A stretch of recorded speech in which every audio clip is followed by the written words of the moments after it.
even though I'm here, taking pictures, I gotta ask this question. And it's like two tiny questions and then a question. And this is what I want you guys to do, so thanks. The two tiny questions are this. Now, do you have to have two positive people with sickle cell in order to have a child that could potentially have sickle cell as well? Do you have to have two parents that carry the sickle cell, not the trait, but the gene? So the gene is the trait. Okay, the gene is the trait. So, and again, just to kind of put more layman's terms what we heard in our medical overview.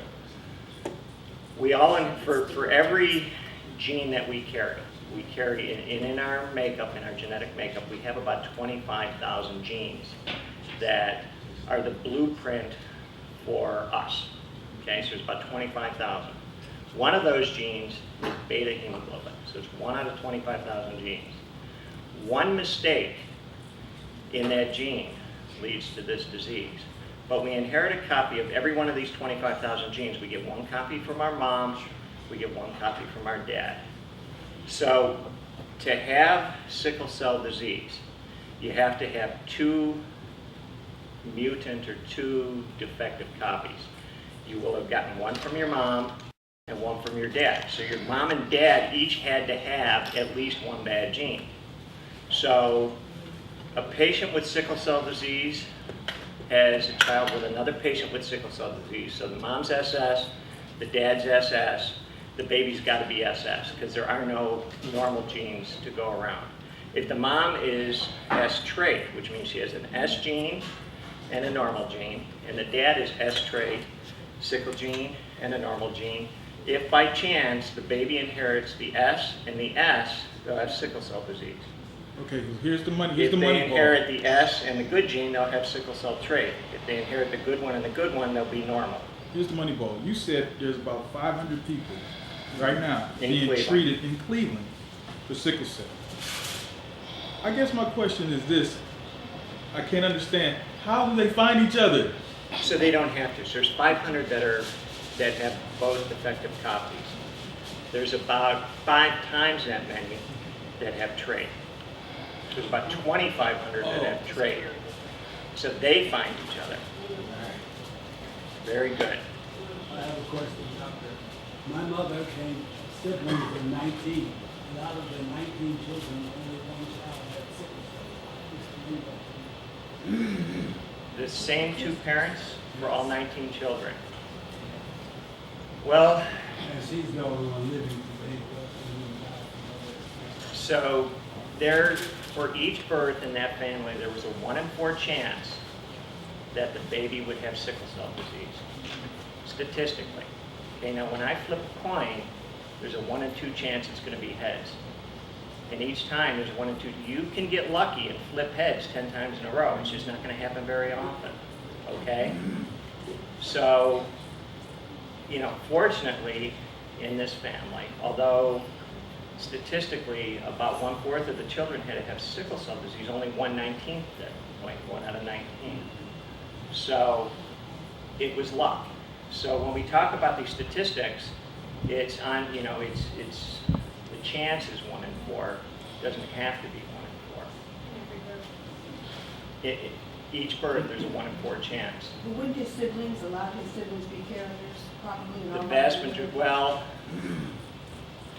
I would say, well, again, 1 in 4 should be not, and all the rest would be. So I would think most of the siblings would be carriers.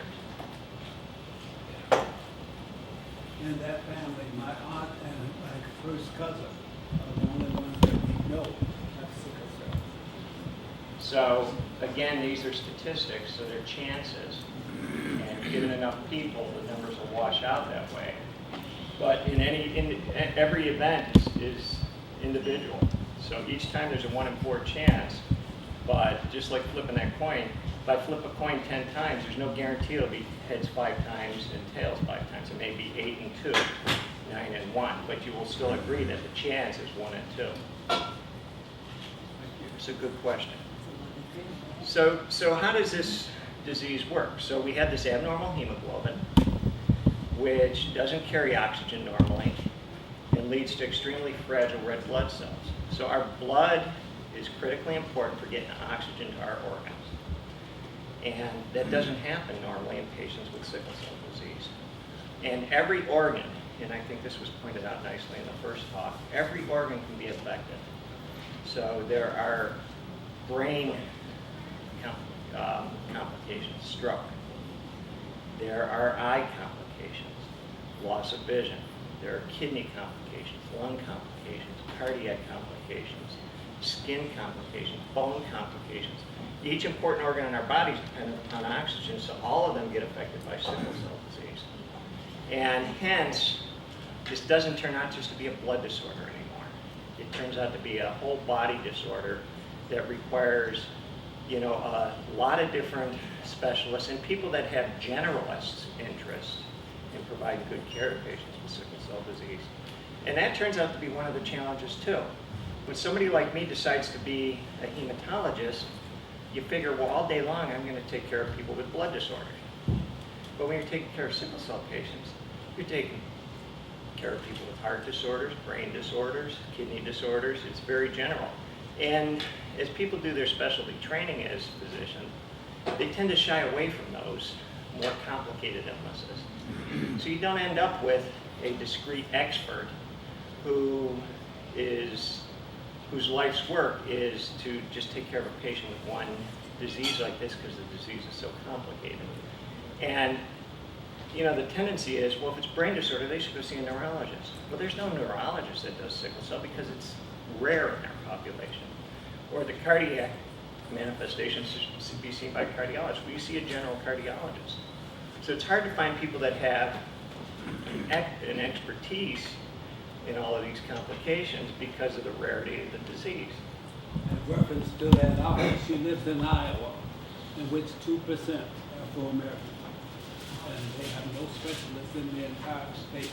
So 2% are African American, and 1% of those have sickle cell disease. So that's 0.02%. So she's probably one of very few patients in that state with the disease. So you're not going to find a specialist because if that was a person's specialty, they'd be unemployed. Right? You can't make a living taking care of 2 patients. So again, a lot of it's statistical, a lot of it's economic. For a number of years, she had a doctor who had done his residency in Cook County, so he was familiar with sickle cell. But he left the state because he had no money, and now he has no money. So And that's one of the reasons why. So I think we're lucky in Cleveland. I'm going to take the question in a second, but I want to comment. Yeah, there was a comment I had about your numbers. That's a way under count. That is something, since we have our Ivanka Hall, I'll take this time to introduce her because she has to leave and do another site visit. She is the director of the Cleveland Office of Minority Health.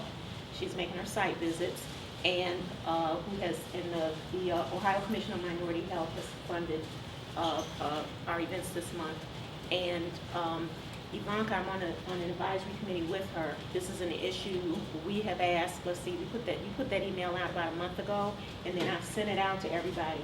You guys were the only ones that answered. My contacts at the clinic and at Metro have not answered about how many patients there are with sickle cell. I've been doing advocacy for 20 years in Cleveland, and I've been trying to get those numbers for 20 years. Everybody can give me pediatrics. Nobody can give me adults because we are taken care of sporadically in this department if we're neuro or this or that. The numbers just from UH is coming almost 500. You have about 300 at Rainbow Sickle Cell Center, and Dr. Schmeier and Christine, you all emailed me 150 adults that you're seeing in your sickle cell clinic. And Dr. Schmeier said that's not including the people that get missed in the ER, that are seen in the ER, but don't come here for regular care. So just at UH, that's 450. So you're, No, you 450 just caught at me. UH. You're absolutely right. We're not even at. The numbers that's I not- used were in right. the adult practices. That's not So even my right. numbers refer to the adults Right. that are being seen at the 3 institutions. Right. But And- Rainbow Sickle And there are Cells- just as many kids. Right, Rainbow Sickle Cell, I believe, is over 300. So I think we pretty much have to double my estimate, Right, because Metro is the which puts big- you guys right on Right. the money at 1,000. Right, and Metro is the biggie on the west side. They have a lot of sickle cell patients also. The clinic has, a little bit in between. So we're talking closer to 1,000. You're absolutely right.